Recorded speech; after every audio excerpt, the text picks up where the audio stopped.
There are places on Earth that are so vast they still impress upon us the power of nature. The immense, rugged and varied terrain of Canada never fails to astound me. This is a record of my journey across this magnificent land and back into its history. A history written by explorers who should be household names in their native Britain, but are as unknown as the land they encountered. Canada is a country that was built on the skills of the land, traditional bushcraft, understanding nature and survival in the harshest of environments. This isn't a survival series. It's about how those skills and that knowledge were used to do something quite different, something remarkable, to explore a country. And in Canada's Arctic north, there's one explorer whose name stands out, John Ray.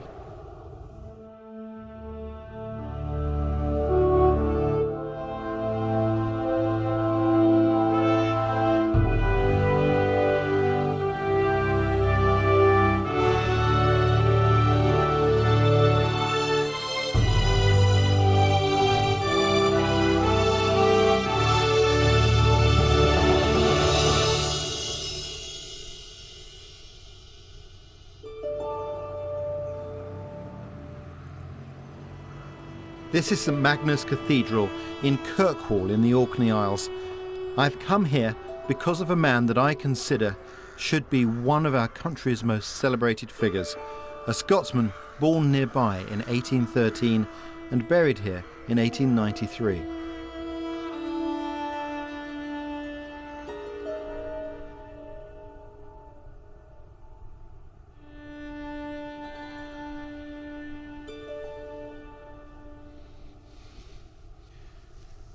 This is the memorial to Dr. John Ray, a medical doctor who, in my opinion, was the greatest Arctic explorer ever. This is the man who succeeded where so many had failed, the man who found the final link in the holy grail of 19th century exploration, the Northwest Passage. And yet, while other lesser explorers were being given medals and knighthoods, Ray was shunned by society, and even today his achievements go largely unrecognised. It's time to set the record straight. Time for me to explore the life of an unsung British hero.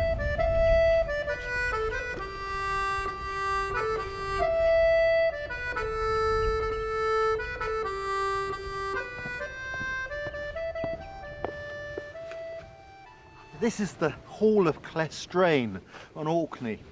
This was the birthplace of John Ray, and it's really important to come here to get a sense of the man.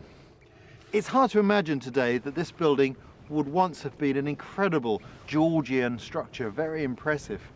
But you can see how the weather over the centuries has really taken its toll. And that weather is actually a part of the story of John Ray, because he was an Orcadian born and bred. It was across these hills that he used to stride at great speed to shoot grouse.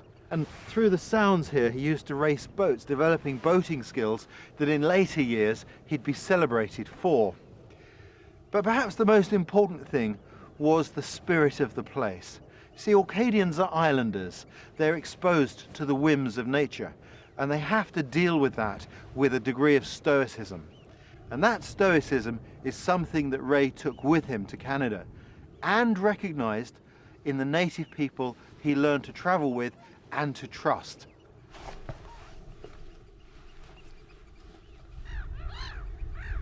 These qualities were not lost on the Hudson's Bay Company, the British fur trade company that owned and ruled much of Canada. This was the place their ships came to recruit as they filled up from the last available fresh water on the route from London to their bases on the shores of Hudson's Bay in Canada. This is Logan's Well. It's a very historic place. Still see plenty of clear water in here today. This is where the Hudson's Bay Company ships used to fill up from. Men would come ashore and they'd fill the tanks from here. It's a very special place. It wasn't just the Hudson's Bay Company that stopped here. a lot of very famous ships, including Captain Cook. Both the Resolution and the Discovery stopped here to fill their tanks. It's amazing. This fixed point on the journey from London to Canada created a special link between the Hudson's Bay Company and Orcadians. Jeanette Park is curator at the Stromness Museum in Orkney. Tell me about the history of the Hudson's Bay Company and Orkney. It's got a very strong connection to Orkney. Quite a lot of the workforce was recruited in Stromness. John Ray's dad was actually a recruiting officer, and a lot of the young men that were brought up in Orkney, it was big families. It was a family croft, and the eldest son would inherit the croft, and the other sons in the family would have to go off and make their own way in the world.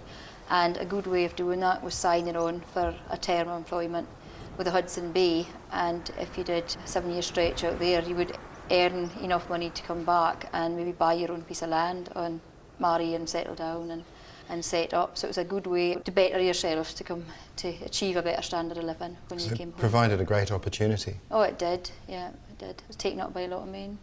And what do you think were the qualities amongst the Orcadians that the Hudson's Bay Company recognised and liked? Well, I think a lot of the Orkney men that went there were, I think it's been quoted as being of a sober disposition and hard-working, and probably kept in mind quite a lot why they were there and what they were doing. Orkney is actually further north than Churchill, the company's main base in Canada. It's said that Orcadians often remarked, only half-jokingly, that they travelled to Churchill for the warmth.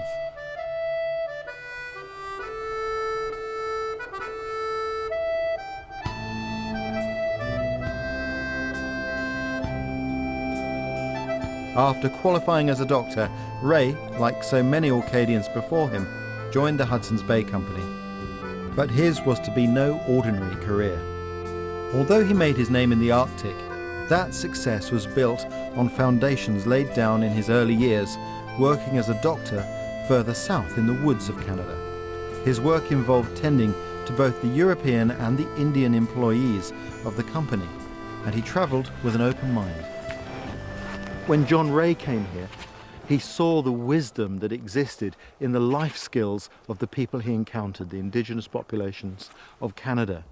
And he went to great efforts, not to just buy from them the tools that he needed. He learned from them how to employ those techniques, how to make repairs, and how to make the tools himself, so that he became just as skillful as they were. And this was one of the keys to his success as an explorer. This is the Canadian winter. The only way for Ray to reach his patients was by snowshoe.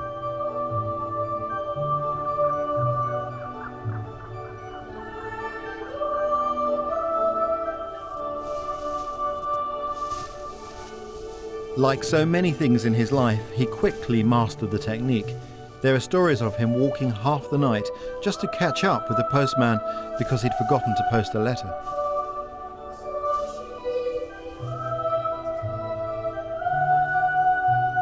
He became so proficient that he even made his own snowshoes to cope with a variety of environments and conditions that he encountered.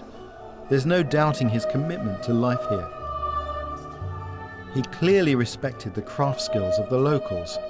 I'd like to learn more, so I'm going to spend a couple of days making a close replica of Ray's snowshoes with Pinnock Smith, an Algonquin craftsman who I worked with a few years ago. We start with an ash log. Here we go again, Pinnock. Splitting. All your projects start like this, don't they? That's the easiest way to do it. That's the route I'll take. It's good to be working with you again. That's going real sweet. Open it up. Yep. Now, the last time I worked with Pinnock, we built a birch bark canoe together, and it took a lot longer than anticipated to film everything and do it. So on this occasion, I've asked him to come prepared. And this is what you've brought with you. So that's an 1/8. Yep. And then that's been split again, taken down to produce this, which is really the point at which all the work starts, isn't it? Yeah, now we'll start using our crooked knife to shape the sort of size we want and everything. Yeah. The first thing is we're going to taper the ends, is that right? Yeah, we want to taper this off so when we put the two of them together, Yeah. we'll come to about that width there. Yeah, I'm with you. But we don't want to taper it off just an extreme taper. We like it to come gradually. Yeah, gradually. Yeah. So that it's about half the thickness. Yeah, when we put it together, Yeah. we don't have this thing. It has a tendency to crack off sometimes because when we open it up, it'll crack. So we'll carve that down a bit. This was the world Ray embraced, a world without tape measures, where everything's judged by eye, but it's no less precise. Mine's a little thick yet. Yeah. This is how Ray learnt to live here, by working with the craftsmen that surrounded him.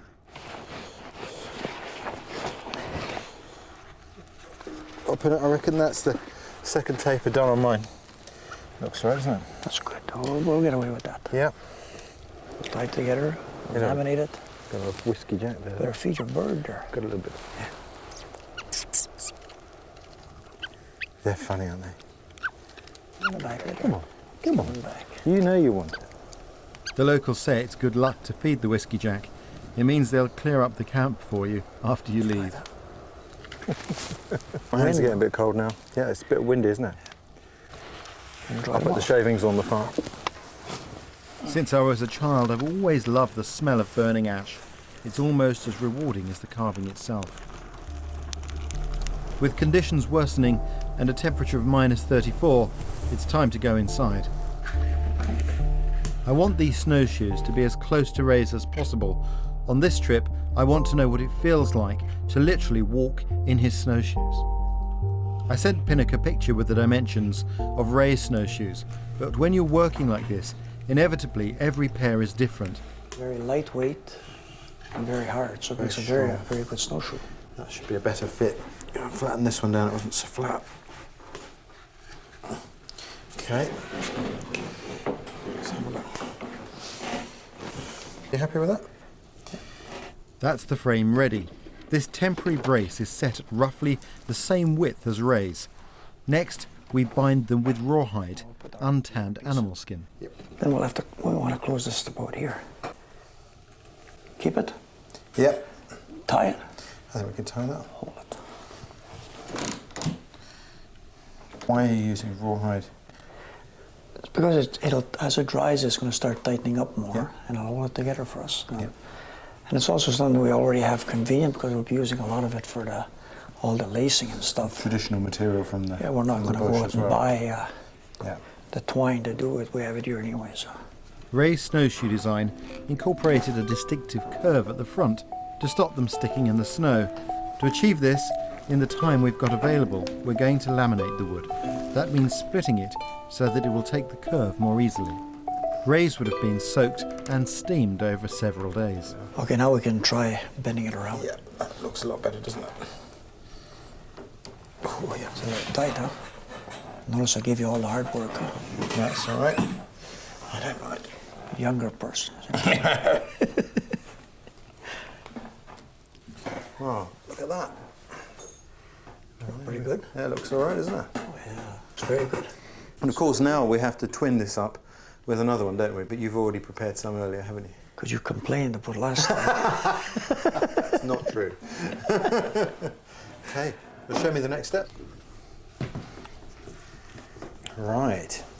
So you've got two frames, and you've spread them up here, haven't you?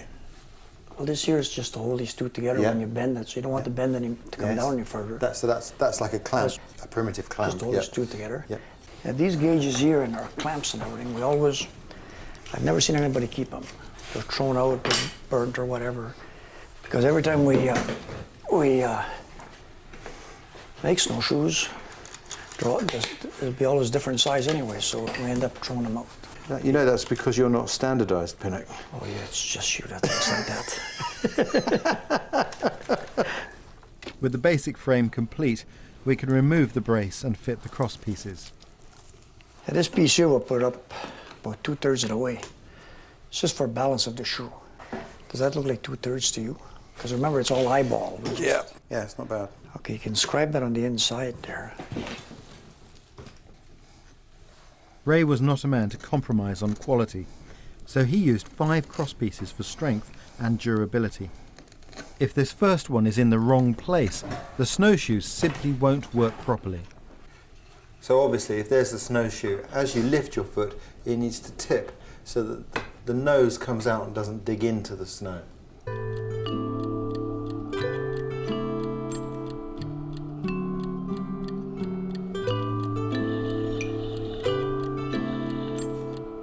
Ray's snowshoes were so effective, he became known as a glucker, he who takes long strides. His most incredible feat was to walk 1,200 miles across the winter forest in just 2 months to meet a man who could teach him how to survey. The transformation from doctor to explorer had already begun.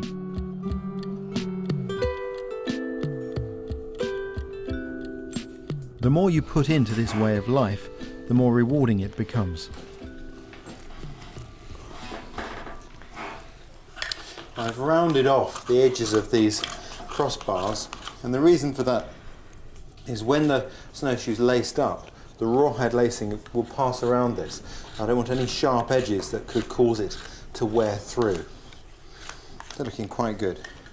Again, it just shows you how versatile a crooked knife is. Crooked knives comes in all different shapes of bend in the end there. This is particularly good for doing spoons and cups. And that curved part enables you to put a nice round shape onto the wood. It's a really versatile tool.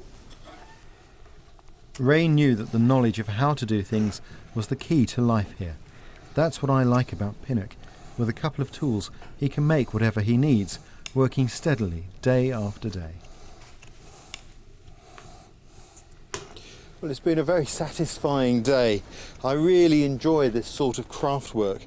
One of the things I find really interesting about working with Pinnock, who has the benefit of an Algonquin Indian heritage, is that the way he makes snowshoes is very simple. A lot of people would make a snowshoe like this on a complex jig, which is kind of a more modern approach to making them. His is the way of the forest, where you make very simple clamps from little sticks as you go. And it makes me think of John Ray as well, because this is very much what he encountered when he was here in Canada. In John Ray's time, women wove the hide, or babiche, for his snowshoes. Today, Pinnock does the whole thing. Normally we'll just start in the middle any place. Doesn't matter which hole you're going to start with here. Go in, pull it through. As soon as we get it started here, what I want to do is come across again. Go into this hole here. The pace of this work is really helping me to connect to the world Ray lived in. I think I ought to start one. Go to the end. Up to the end. Push them down right through. This one you have to bring your string over. Which way do I pull out with that one? On this side. Then you go in from the top, down here, through here. That's the one. Down there. Up again, and then back up again. Yep, that's it. Now again, over, under this one. Again, over these, under this one. Under that one. Under this one here as well. Don't worry, I'm getting lost too. Now let me see if I can figure this out, because this is the tricky bit. Yep. So, oh yeah. So now I guess it's going over one, under one, over one, like before, is it? Because that's all we've got left. But we want to stay on this side. Stay on this side Yeah, here. so you're going to pick up that. I go in there. Yeah. There? That's it, yeah. There. And then you come right back out beside it. Right in front of it, like, yeah, right there. There. Yeah. And go right back down again. You got to pick up the next There? one. No, this one. This one. Right there, right beside it. Okay. Yeah. And come then right back out. that one. Yeah. And go right back down again. And that one. And come out near the hole there. It's a tricky business. My appreciation of the skill involved is growing with every stitch. I've watched an old Indian woman make the most amazing pair of snowshoes, and I watched her hands go like a sewing machine, and it's so skillful. I mean, it's simple, but there are lots of mistakes you can make, aren't there? Very easy to make a mistake. I mean, I'm going dizzy doing this, I have to say. No, right. Well, anyway, not bad for a first attempt. Not bad for a novice, but admittedly nowhere near as good as Pinnock's. It takes him most of the day to complete the webbing. Ray used an incredibly fine weave. His shoes were designed for speed and they were built to last. Ray was obviously a man who was keen to go places. So these are the finished snowshoes, and you can see how beautiful that pattern of babiche, the rawhide here, is. And as that dries, it shrinks a little bit, tightens it all up, pulls it together. It sounds like a tennis racket now. And just one job remains, and that's to put the binding on. So this is the moment of truth, trying the snowshoes. When the bindings are new, they're a little bit more fiddly. Once you've used them for a while, they settle down and they are very easy then to put on. You push your toe through till it's around your heel. Then you can angle your toe in. Now as I use them, they will stretch, but they'll also settle down. Once the bindings settle down, you can put them on and off without even having to use your hands. Let's try them out.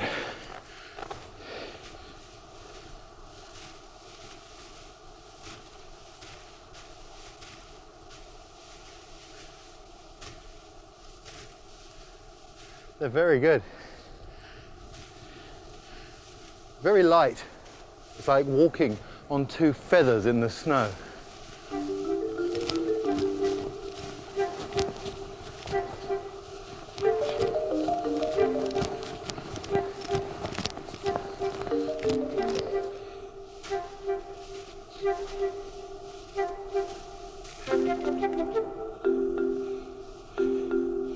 John Ray is quoted as saying, "A long day's march on snowshoes is about the finest exercise a man can take."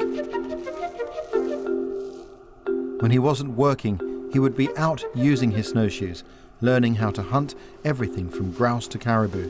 But this wasn't just a pastime. Perhaps the most important thing about John Ray as an explorer, certainly in my mind, was his ability to truly take care of himself on the land. A lot of other explorers relied upon Indian guides, local guides, to help them to find food. But Ray took a pride in being able to find food for himself and live off the country. And it's interesting, this is his gun. It's not known whether he carried this on his expeditions, but he certainly used it in later life. And it tells me something about the man. It's a plain gun, but of good quality. And it's very light and wieldy. It's exactly the sort of thing that you would want to carry with you on that sort of expedition. It was his strength, his self-reliance, and his clarity of purpose that meant in 1845 John Ray was chosen by the Hudson's Bay Company to lead an expedition to search for the Northwest Passage by filling in the last blanks on the maps of the northern coast. He was headed for the Arctic. I have to confess that as a woodsman, this landscape makes me feel rather exposed. And it must have been the same for John Ray. He learned his skills of travelling in the Northland in amongst the trees and the forests with the forest Indians. And now he is in this landscape where instead of trees is ice and there's snow. Canada's Arctic coast was becoming an obsession. The Northwest Passage could revolutionise sea trade to the Far East. A route across the top of Canada offered an alternative to the otherwise hazardous journey through French and Spanish waters. By the mid-19th century, much of the route had been mapped, but this far north the sea freezes for months, and every attempt to complete the passage had come up against immovable sea ice. The Royal Navy were determined to complete the task, but the search is incorporated in the Hudson's Bay Company Charter. They had John Ray marked as their best hope. His would be the first Arctic overland attempt to solve the riddle.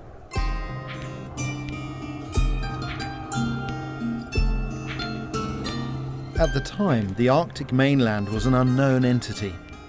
Ray and his men were the first Europeans ever to spend a winter here.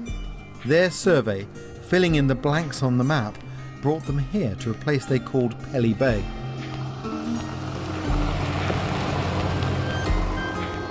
To explore the world Ray encountered, I'm going to be working here with members of the Canadian Rangers, the Canadian Army's eyes and ears in the north.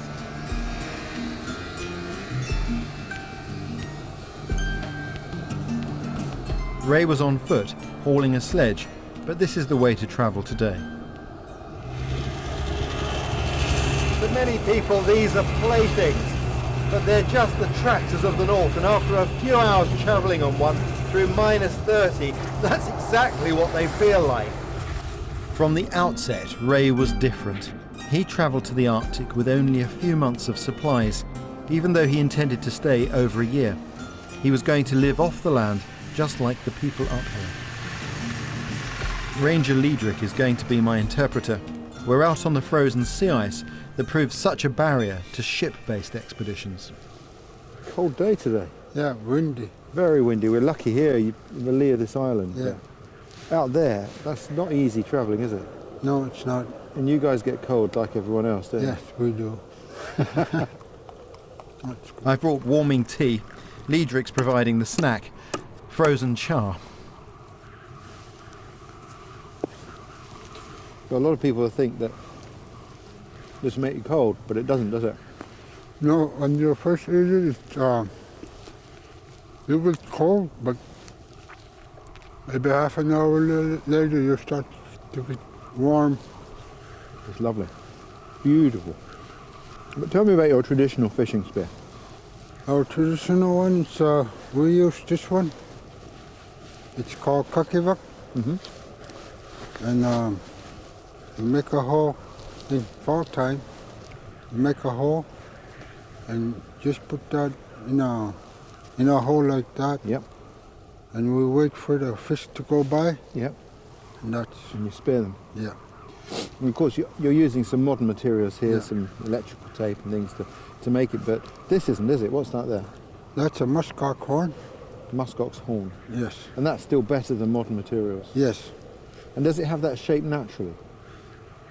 Or have you carved that shape? Have to carve it like that. Yeah. They carve it like that. It's not so long ago that the people here relied on their traditional skills.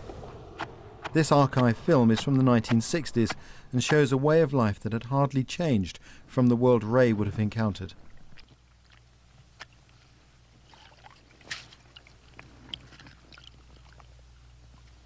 In winter and in summer, caribou are essential to life here. They provide food, clothing and tools. John Ray relied on them too. In the autumn, when much of the snow has melted, the kakivak spear comes into its own on these weirs.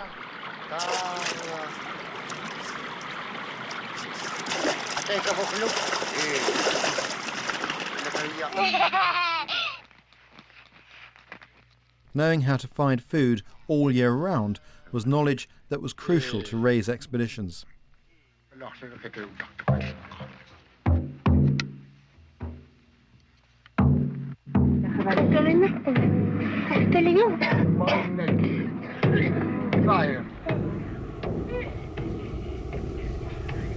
This landscape has to be one of the hardest places to come and make a documentary.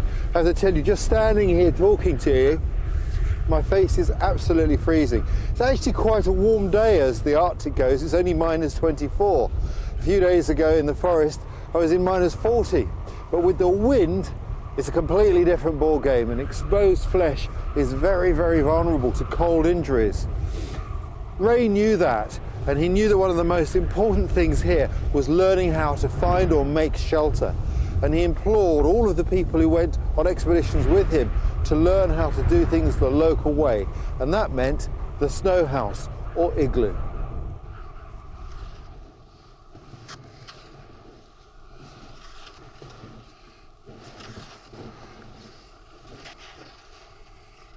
Levy, an elder here, is using his harpoon to test the snow. Because when you look at it, you just seem to see this go in, but actually what he's feeling for, the top is soft, and then there's a layer of harder snow underneath. And now what they're doing is they're removing the top soft snow, because that's no good for igloo building.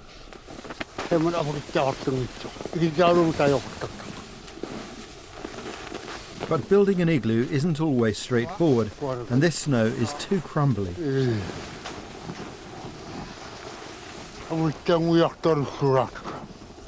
He doesn't like the snow. He doesn't like the snow. No. The vagaries of snow are such that just 100 yards away we find the perfect conditions.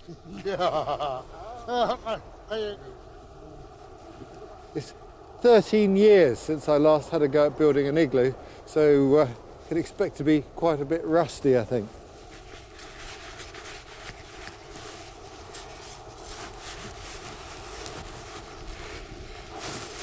And I've just been shown a tip. If I score a groove in both sides of the snow block, you can get hold of it easier.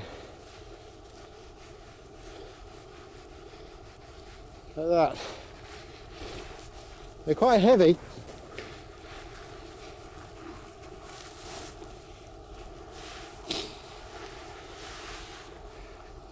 Is that all right? Yeah. Good. Good. Good? Yeah. Oh, the foreman says that's good. You with him now. The first block will be that one. This is going to be the first block. Yeah. Will be that one.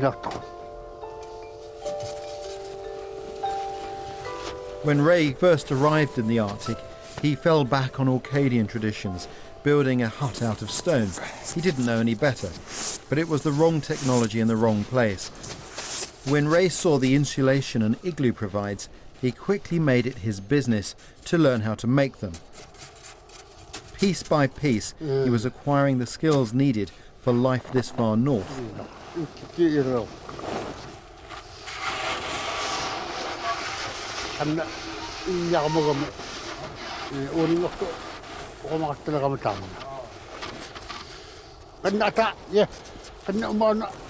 There first. Yeah.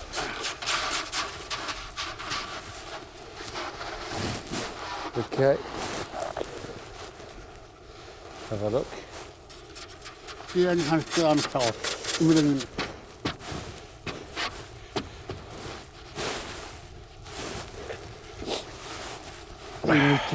I'm remembering the blocks have to stick in three places. Up here, down here and down there. Those 3 points of contact. And then they stick together. And that's the tool that's used. The snow knife. It's just a butcher's knife and they've fitted their own handle. This handle's a fantastic shape because you could hold it with mitts like that. You can use 2 hands with it or you can use 1 hand as well. And this is the most important tool. You know, in the jungle it's a machete.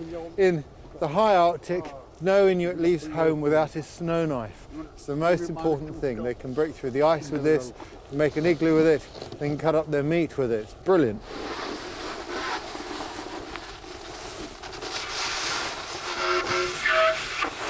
That's that lovely sound. You should try and make it same as the next block all the time. We'll try and Yeah, make it. okay, yeah. That way it's easier to work on.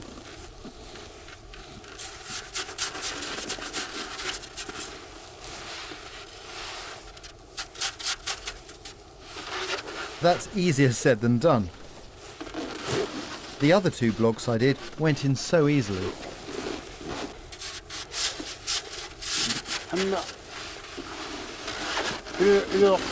What am I doing wrong? Not quite right. You show me what I've done wrong. He's looking on disapprovingly.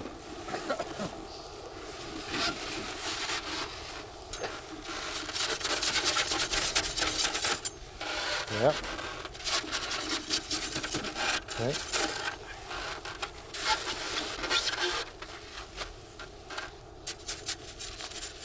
When I watch Levy, I see a lifetime of experience and skill shaping every block. Just like that. You've done this before? Watching the master at work now. Good to have a go, watch a little bit, have another go. You get better all the time.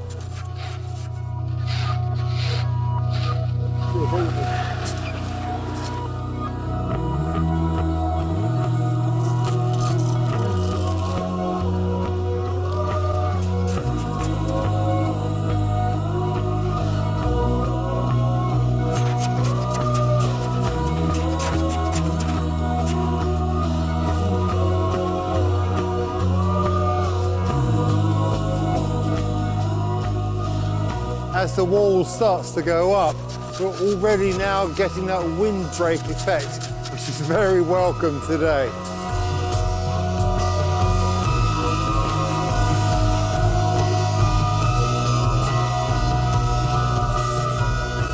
It's incredible.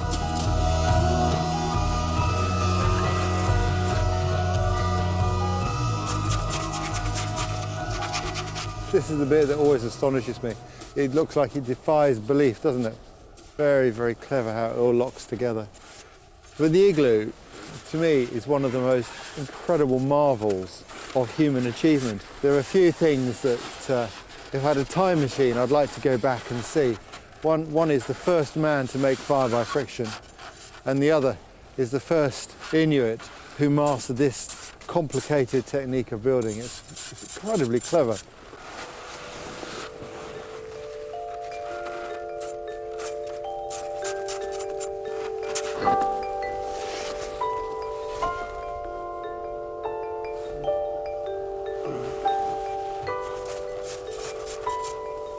Yes, that is our steam. It shows just how much insulation these structures provide.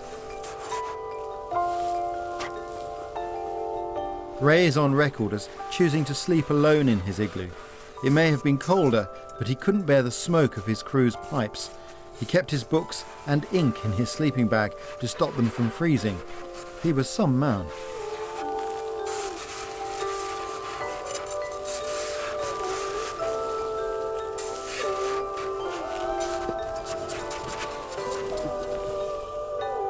It's been a real insight to get a masterclass from someone as talented as Levy.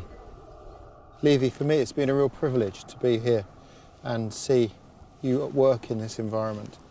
And there's one thing I really can say, and that's Koisanami. Tell him I'm very glad I was able to teach him everything about the Arctic. If he ever needs me to come back, I'm happy.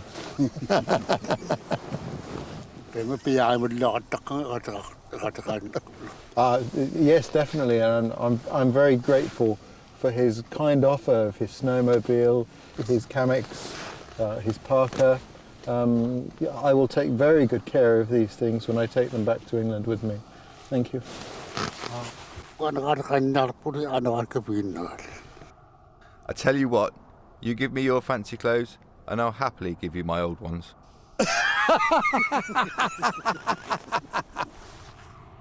Using the snow to build their homes and finding food from the land were key to Ray's ability to travel up here. He was working with the elements, not against them.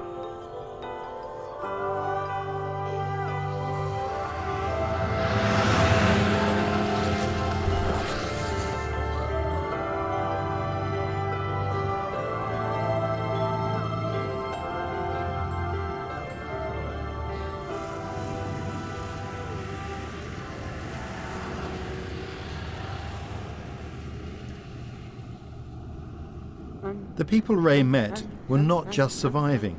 He experienced the land with a rich culture, a culture that continues to evolve and that I'm being treated to today. This throat singing reminds me of singing I've heard in Mongolia. It seems very similar.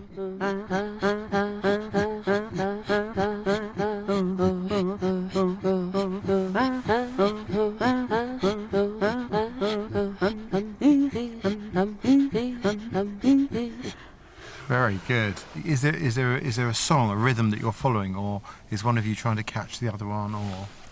It's kind of fun. You're leading, and then you've got to keep up. Yeah. Okay. I think I'm right. I'm listing out now. But it sounds like there's more than two of you in here. It sounds like there are 3 or 4 people in here. It's amazing. And how do you make that? You've got 2 sounds, haven't you? Because you're making a musical sound, and then there's that throat sound. Can I hear just one of you? I don't think I'd be any good at this at all. But it's very good. It's fantastic. It's a very strange sound, but it kind of belongs here in the north, doesn't it? Mm-hmm. Yeah. Can I hear some more? Because I think it's great.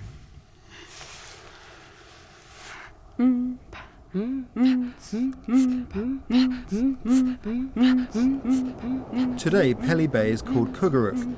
The people here are making sure the skills and knowledge continue. Once a week, elders visit the school. The kudlik is the traditional stove and heater for an igloo.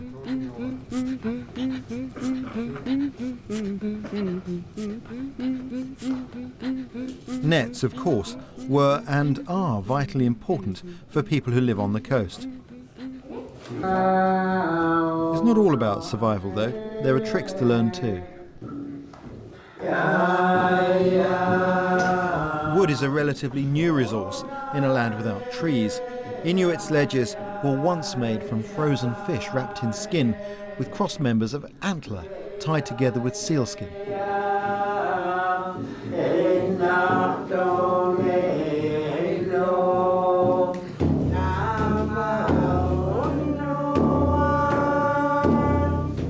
This is a fabulous place. It's given me a glimpse into the kind of people and lifestyles Ray would have come across on his travels.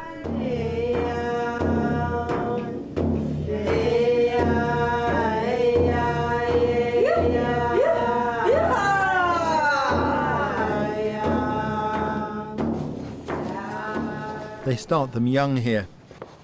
Actually, this is a mother and toddler class, Inuit style. Sophie, can you tell me what are you teaching the young women? I'm teaching them how to use this tool in order to make the skin softer.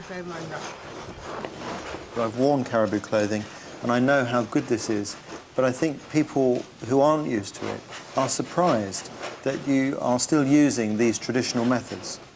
Well, these clothes are the warmest you can get in the winter.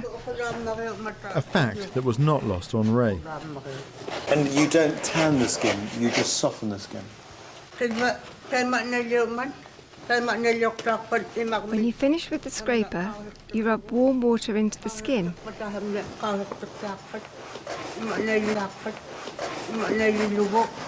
Then you fold it, tie it with rope, and leave it for about 24 hours. Then you untie it, and it's beautifully soft.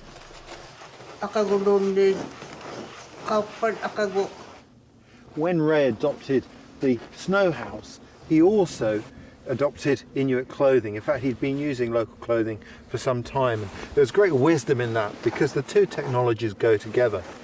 Here's some caribou clothing, and one of the secrets to the success of this clothing is that the skin side is close to your body and it's warm, and that means that your body perspiration can pass through it and it collects in the fur on the outside of the garment.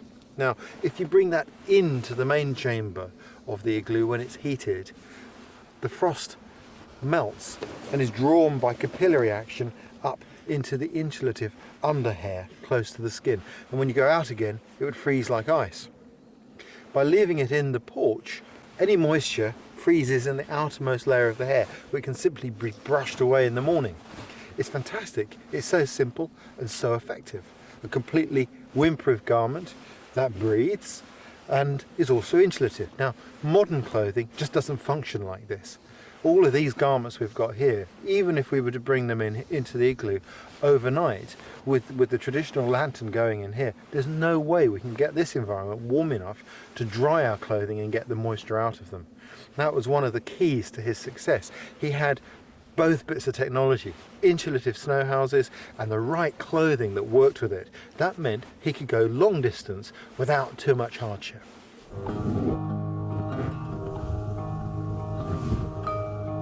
Caribou clothing was the final element that brought John Ray the freedom to explore where others feared to tread. Ray and his men completed their expedition, a 600-mile round trip. He may not have found the passage yet, but the blanks in the map were getting smaller and smaller. However, in 1845, the Royal Navy dispatched their own expedition by sea, led by Sir John Franklin. The competition to find the passage was hotting up. When Ray left here, he'd already established his credentials as an Arctic explorer. It was then that he was to become involved with the folly of the Franklin expedition, an expedition that was to dog his career for the rest of his life.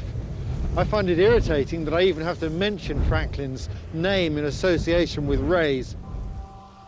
Sir John Franklin was a senior naval officer. He set sail with 2 ships, Erebus and Terror, equipped with everything so-called modern science could provide: steam power, strengthened hulls, even tinned food.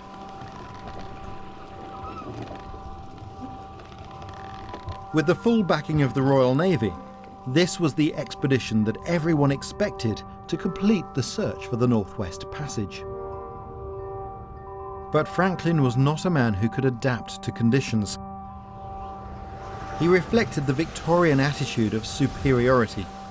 A ship with several years of supplies of tinned food had no need of local knowledge. But Franklin went missing, and a massive search for him began. At one point, it's estimated 15 ships and 500 men were looking for him. In fact, in 1848, Ray was ordered to join one such expedition, searching for Franklin by land. The land he was headed for is already familiar to me. It's the same area that Samuel Hearne explored in the previous century. I visited here, travelling in his footsteps. Hearne was another Hudson's Bay Company explorer. He pioneered the use of indigenous skills and knowledge for exploration. He recorded his experiences in a journal that Ray is likely to have read. I can't believe it's just coincidence that he employed exactly the same approach. This is Klingcho land, people both Hearne and Ray met on their journeys. It's really nice to be back with the Klingcho in the winter, and they've really kindly set up this camp for us to be able to show us some of their traditional winter skills. We've come way out into the bush here, about halfway between the Great Slave Lake and Great Bear Lake, and it's about -20, something like that. It'll be a lot colder at night, and this is going to be our accommodation while we're out here. And there's a fantastic smell. I wish you could smell it. It's incredibly evocative. The smell of spruce wood coming from the wood-burning stoves. It's a real sense of comfort in a harsh landscape. But it's only out here, once you get away from the communities, that all the traditional skills bubble to the surface, and you can see just how vibrant and alive some of the traditional knowledge still is.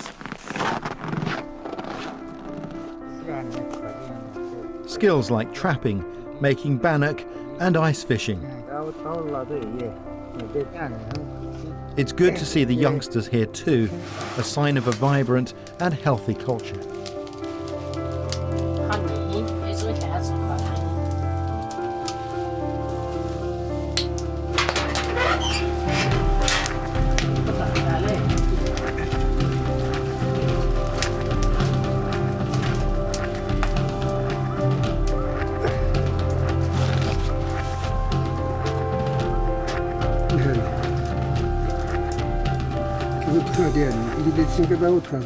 It feels quite cold here. It's that breeze, isn't it? Oh, yes, quite cold, yeah. And the ice sounds like glass. It's amazing. That's what happens when it's -50, and that's without the wind chill.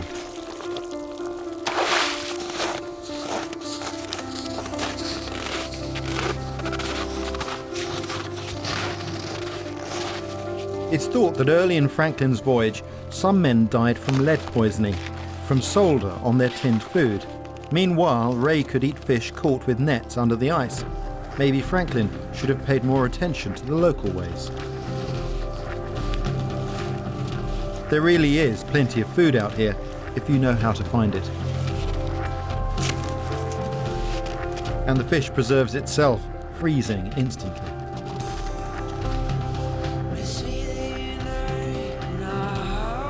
It's said that Franklin maintained English standards on his voyages.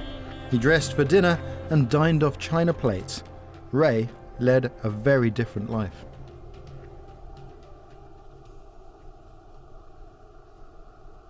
And it's only after dark that the serious business begins.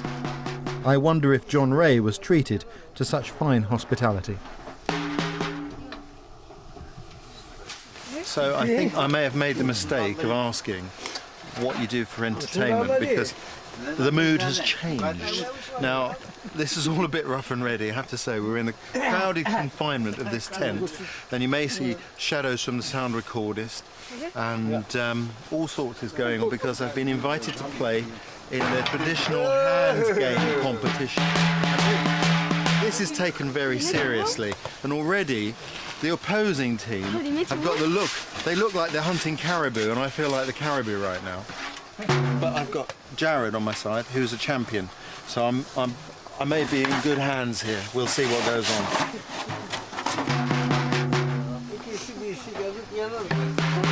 Under no circumstances am I placing any bets, because people have lost their shirts playing this game. Yep. Okay. I don't like that laugh.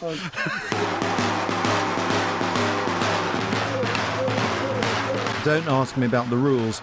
As far as I can tell, it's something to do with which hand the stick is in.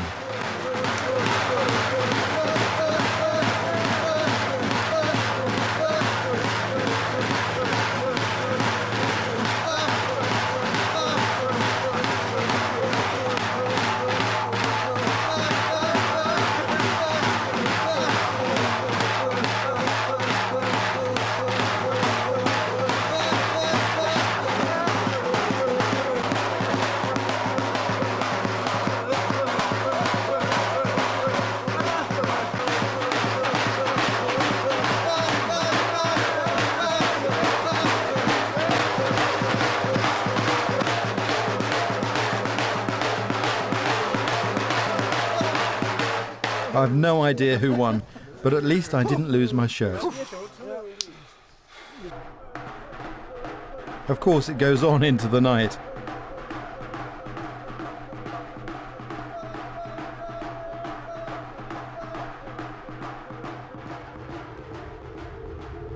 But Ray was just passing through. The search for Franklin meant he had to move on.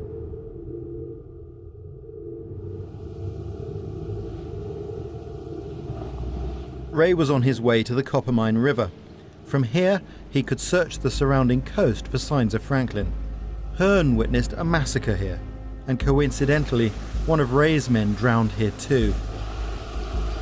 He was the only person to die on a Ray expedition. An incredible achievement when cold and malnutrition were common causes of death on expeditions. But though Ray and his men spent years searching, they found no trace of Franklin.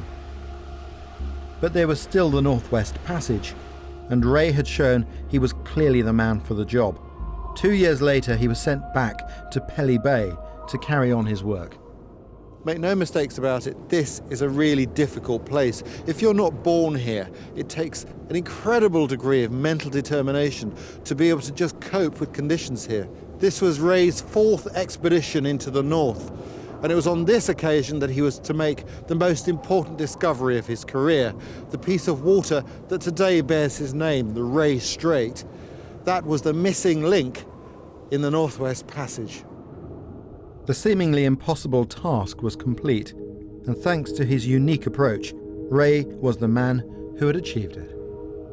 It was a small strip of water northwest of Pelly Bay, between the Boothia Peninsula and King William Island. The search was finally over. Ray should have been given a hero's welcome.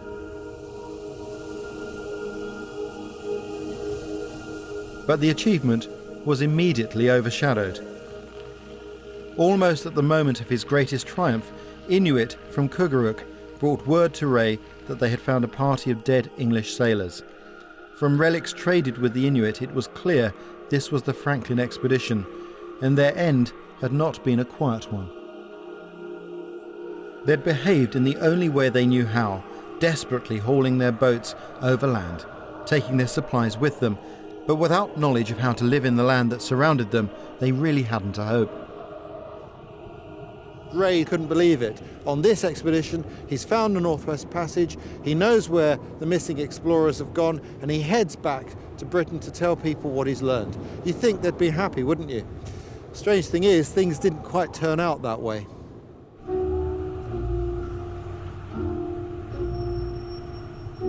Armed with the knowledge that Franklin's expedition had perished, Ray returned to London. His Admiralty report sealed his fate.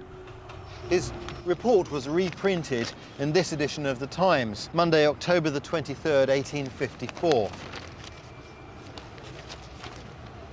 Intelligence, which may be fairly considered decisive, has at last reached this country of the sad fate of Sir John Franklin and his brave companions. The article then reprints Ray's letter. This is the key passage. From the mutilated state of many of the corpses and the contents of the kettles, it is evident that our wretched countrymen had been driven to the last resource, cannibalism as a means of prolonging existence. To suggest that members of the Royal Navy had resorted to cannibalism was inconceivable to society of the day. And when it was learned that Ray had been unable to verify the facts for himself and had instead trusted the word of an Inuit, well, society simply closed ranks upon him. Franklin's widow refused to accept Ray's findings and mounted a sustained attack on him. It became a cause célèbre, and society sided with the Franklins. And this is the result. Statues both here and in Westminster Abbey. And look, he's given credit for discovering the Northwest Passage. It's a travesty, erected by the unanimous vote of Parliament. Frankly, what did they know about the North? Ray was our true champion of the North. He'd learned to live there as though it was his home.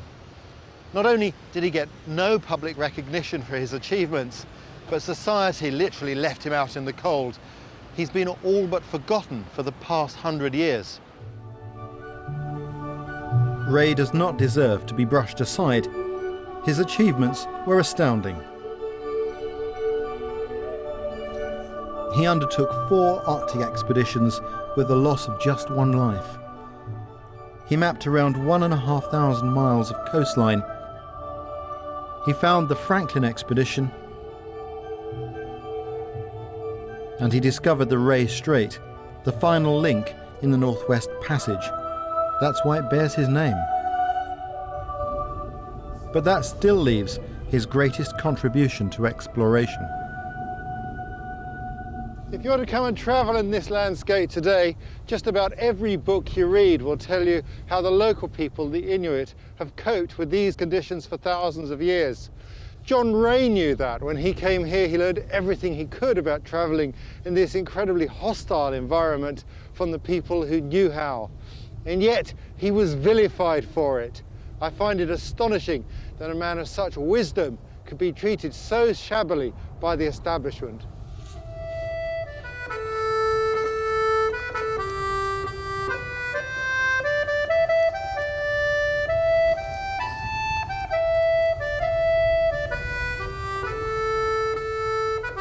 Next, my journey takes me in the steps of a woodsman who mapped some 3 million square miles of this magnificent land